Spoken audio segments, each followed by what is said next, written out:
it's fingers time. Let's go ahead and take a look at our fingers. Yeah, wiggle them around. Let's see what we notice about these guys. First, of course, there's 5 of them, right? And each one's unique.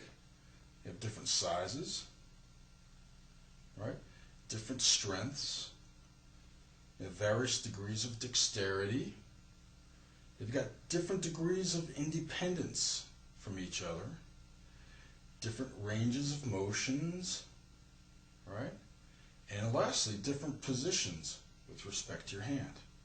Now, another thing to notice is that your thumb is a special case. It's not quite like the other 4 fingers, is it? So without trying to give you a detailed anatomy lesson here, let's talk about at least 5 of the things that make your thumb special. First, notice that your thumb is connected to your hand in a very different place than your other fingers. Right? And by the way, your thumb is not connected to your hand here. It's connected to your hand here. Whereas the other 4 fingers are connected here. Right?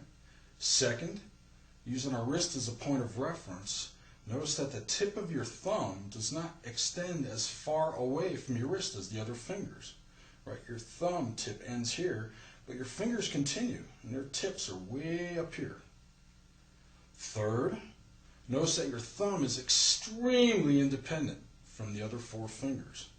Very, very independent.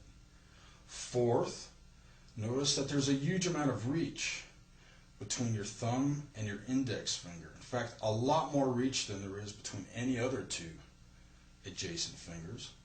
And fifth, notice that the orientation of your thumb is almost perpendicular to your other 4 fingers, as you can see by looking at your fingernails. Right? See how these nails are pointed up and your thumbnail is pointed to the side?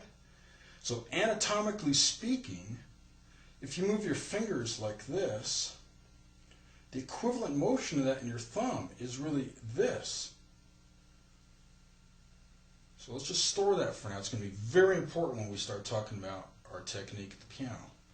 Now, it's extremely important to be aware of all these things because they have a huge influence on when and how you use your thumbs when you play.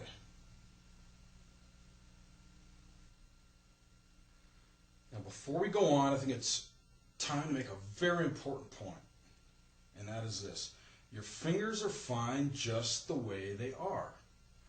Some are longer than others, right? That's okay. No matter how hard you try, your thumb will never be as long as your middle finger, right?